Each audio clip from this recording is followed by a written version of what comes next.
Kerala cadre ഉദ്യോഗസ്ഥൻ ജ്ഞാനേഷ് കുമാറും സുഖ്ബീർ സിംഗ് സന്ധുവും തെരഞ്ഞെടുപ്പ് കമ്മീഷണർമാരാകും. പ്രധാനമന്ത്രിയുടെ അധ്യക്ഷതയിൽ ചേർന്ന സെലക്ഷൻ കമ്മിറ്റി യോഗമാണ് ഇരുവരുടെയും പേരുകൾ ശുപാർശ ചെയ്തത്.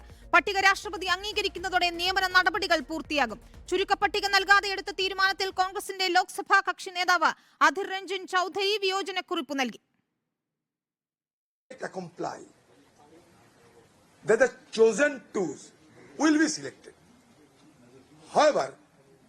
I try to intervene in an appropriate manner. A short list of the aspirants should be given to me. They have given me the list, but the list consists of the all aspirants, numbering 212. Now you can yourself imagine that in a single night, whether it is humanly possible for me to examine the 212 names to find out the most competent person among them. But the act says that. So it was fait accompli. But the act.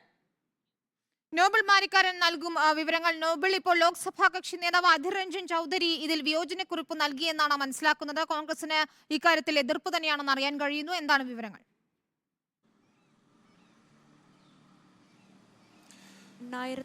വിനീത, തിരഞ്ഞെടുപ്പ് കമ്മീഷണർമാരായി 2 പേരെയാണ് ഇപ്പോൾ നിയമിക്കാൻ പോകുന്നത്. ഒന്ന് ജ്ഞാനേഷ് കുമാറും അതോടൊപ്പം തന്നെ സുഖ്ബീന്ദർ സിംഗ് സന്ധുവുമാണ് ഈ പദവികളിലേക്ക് എത്തുന്നത്. ഇന്നിപ്പോൾ പ്രധാനമന്ത്രിയുടെ അധ്യക്ഷതയിൽ ചേർന്ന 3-അംഗ സമിതി യോഗത്തിലാണ് ഈ തീരുമാനം എടുത്തത്. ഈ തീരുമാനത്തിൽ അധിർ രഞ്ജൻ ചൌധരി വിയോജനക്കുറിപ്പ് രേഖപ്പെടുത്തിയിട്ടുണ്ട്. ആദ്യം ഉദ്യോഗസ്ഥരിലേക്ക് വരികയാണെങ്കിൽ ജ്ഞാനേഷ് കുമാർ ഉത്തർപ്രദേശ് സ്വദേശിയാണ്. അദ്ദേഹം കേരള കേഡർ IAS ഉദ്യോഗസ്ഥനായിരുന്നു.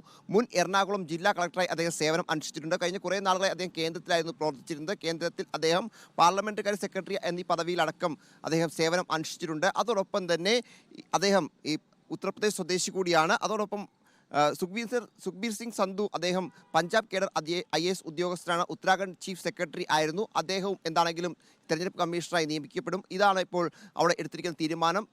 ഈ തീരുമാനം വ്യക്തമാക്കിയിരിക്കുന്നത് അധിർ രഞ്ജൻ ചൌധരിയാണ്. അദ്ദേഹം ഈ തീരുമാനം പറയുമ്പോൾ അതിൽ അദ്ദേഹത്തിൻ്റെ വിയോജനക്കുറിപ്പ് കൂടി അദ്ദേഹം വ്യക്തമാക്കിയിട്ട്, പ്രത്യേകിച്ച് തെരഞ്ഞെടുപ്പ് കമ്മീഷണർമാർ നിയോഗിക്കാനുള്ള ഈ ചർച്ചയ്ക്ക് മുൻപ് തന്നെ ഇതിലെ ചുരുക്കപ്പട്ടികയ്ക്ക് താൻ മന്ത്രിയോട് ആവശ്യപ്പെട്ടിരുന്നു. ചുരുക്കപ്പട്ടിക നൽകണം എന്ന ആവശ്യം ഉന്നയിച്ചിരുന്നു. എന്നാൽ ആ ചുരുക്കപ്പട്ടിക നൽകാതെയാണ് ഇത്തരത്തിൽ ഏകപക്ഷീയമായ ഒരു പേരുകളിലേക്ക് എത്തിയത് എന്നാണ് അധിർ രഞ്ജൻ ചൌധരി വ്യക്തമാക്കുന്നത്. അത്തരത്തിൽ, അതായത് കേന്ദ്ര സർക്കാരിൻ്റെ താല്പര്യപ്രകാരം മാത്രമാണ് ഇപ്പോൾ ഈ നിയമനം എന്നാണ് ഇതിൽ നിന്ന് നമുക്ക് മനസ്സിലാവുന്നത്. ഇന്നിപ്പോൾ രാഷ്ട്രപതിക്ക് ഈ പേരുകൾ കൈമാറും. രാഷ്ട്രപതി ഒപ്പുവെക്കുന്ന സാങ്കേതികമായ തടസ്സം മാത്രമാണ് ഇനിയിപ്പോൾ ഈ നിയമനവുമായി ബന്ധപ്പെട്ട് ബാക്കിയുള്ളത്.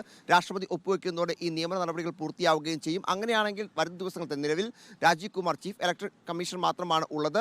അതോടൊപ്പം തന്നെ 2 കമ്മീഷണർമാർ കൂടി എത്തുന്നതോടെ തെരഞ്ഞെടുപ്പ് കമ്മീഷൻ സമ്പൂർണ്ണ യോഗം നടക്കുകയും വരും ദിവസങ്ങളിൽ തന്നെ ഏറ്റവും അടുത്ത ദിവസം തന്നെ ഒരുപക്ഷേ ലോക്സഭാ തെരഞ്ഞെടുപ്പ് പ്രഖ്യാപിക്കുകയും ചെയ്തിട്ടുണ്ട്. നിലവിലത്തെ സാഹചര്യത്തിൽ മറ്റ് സാങ്കേതിക തടസ്സങ്ങൾ ഒന്നും ഇല്ലാത്തതുകൊണ്ട് ഇന്നോ അല്ലെങ്കിൽ നാളെയോ രാഷ്ട്രപതി ഈ നിയമനത്തിൽ ഒപ്പുവെച്ചേക്കും എന്നാണ് ഇപ്പോൾ മനസ്സിലാവുന്നത്. പക്ഷേ കോൺഗ്രസിന്റെ ആ വിയോജിപ്പ് അതേപടി തുടരും. നേരത്തെ തന്നെ തെരഞ്ഞെടുപ്പ് കമ്മീഷണർമാർ നിയമനവുമായി ബന്ധപ്പെട്ട നിയമ ഭേദഗതി ഉൾപ്പെടെ വന്നപ്പോൾ എതിർപ്പ് കോൺഗ്രസ് രേഖപ്പെടുത്തിയതാണ്. അതേ എതിർപ്പ് തന്നെ ഇന്നിപ്പോൾ അധിർ രഞ്ജൻ ചൌധരി അവിടെ ഉയർത്തി എന്നാണ് നമുക്ക് മനസ്സിലാവുന്നത്. ഏറ്റവും പ്രധാനപ്പെട്ട കാര്യം ഈ തെരഞ്ഞെടുപ്പ് കമ്മീഷണർമാരെ നിയമിക്കുന്നതുമായി ബന്ധപ്പെട്ട ചുരുക്കപ്പട്ടിക നൽകാത്തതാണ്.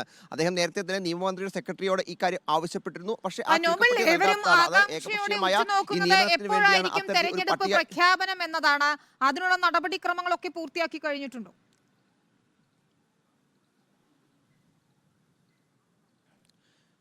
വിനീത, തെരഞ്ഞെടുപ്പ് കമ്മീഷൻ കഴിഞ്ഞ ദിവസം ജമ്മു കാശ്മീർ ഉൾപ്പെടെ സന്ദർശിച്ചിരുന്നു. ഇനിയിപ്പോൾ അത്തരത്തിൽ സന്ദർശനങ്ങൾ ഒന്നും ബാക്കിയില്ല എന്നാണ് കമ്മീഷനുമായി ബന്ധപ്പെട്ട് അറിയാൻ കഴിയുന്നത്. പുതിയ തെരഞ്ഞെടുപ്പ് കമ്മീഷണർമാർ എത്തുന്നതോടുകൂടി തന്നെ തെരഞ്ഞെടുപ്പ് കമ്മീഷന്റെ ഒരു സമ്പൂർണ്ണ യോഗം ചേരും. അതിന് പിന്നാലെ തെരഞ്ഞെടുപ്പ് എത്രയും വേഗം പ്രഖ്യാപിക്കും എന്നാണ് പ്രതീക്ഷിക്കപ്പെടുന്നത്. അതൊരു സാങ്കേതിക നടപടി മാത്രമാണ് ആ യോഗം ചേരുക എന്നുള്ളത്. കാരണം ഈ യോഗം, അതായത് കഴിഞ്ഞ ദിവസം ഇതുമായി ബന്ധപ്പെട്ടുകൊണ്ട് ഈ അരുൺ ഗോയൽ രാജിവെച്ചതിന് പിന്നാലെയാണ് തെരഞ്ഞെടുപ്പ് കമ്മീഷൻ ഇത്ര വേഗം ഈ നിയമനത്തിലേക്ക് പോകേണ്ട സാഹചര്യം ഉണ്ടായത്. അതിന് പിന്നാലെ എന്താണെങ്കിലും തെരഞ്ഞെടുപ്പ് കമ്മീഷണർമാരുടെ നിയമനം ഇന്നോ അല്ലെങ്കിൽ നാളെയോ ഉണ്ടാകും. അത് തൊട്ട് അടുത്ത ദിവസം വരും. പക്ഷേ നാളെ തന്നെ ഈ യോഗം ചേർന്നേക്കും എന്നാണ് മനസ്സിലാവുന്നത്. അങ്ങനെയാണെങ്കിൽ വരുന്ന ആഴ്ച, അതായത് ഞായറാഴ്ചയോ അല്ലെങ്കിൽ ശനിയാഴ്ചയോ ഒക്കെ തെരഞ്ഞെടുപ്പ് പ്രഖ്യാപിക്കാനുള്ള സാധ്യത കൂടി ഉണ്ട് എന്ന് മനസ്സിലാക്കുന്നു. ബാക്കി നടപടിക്രമങ്ങൾ എല്ലാം ഏറെക്കുറെ തെരഞ്ഞെടുപ്പ് കമ്മീഷൻ പൂർത്തിയാക്കിയിരിക്കുന്നു എന്നാണ് അവിടെ നിന്ന് അറിയാൻ കഴിയുന്നത്. ശരി, നോബൽ മാരിക്കാരനാണ് ദില്ലിയിൽ നിന്നും വിവരങ്ങൾ നൽകിയത്. ഏതായാലും നടപടിക്രമങ്ങൾ പൂർത്തിയാക്കിയ ശേഷം ഉടൻ തന്നെ തെരഞ്ഞെടുപ്പ് പ്രഖ്യാപനം ഉണ്ടായേക്കും.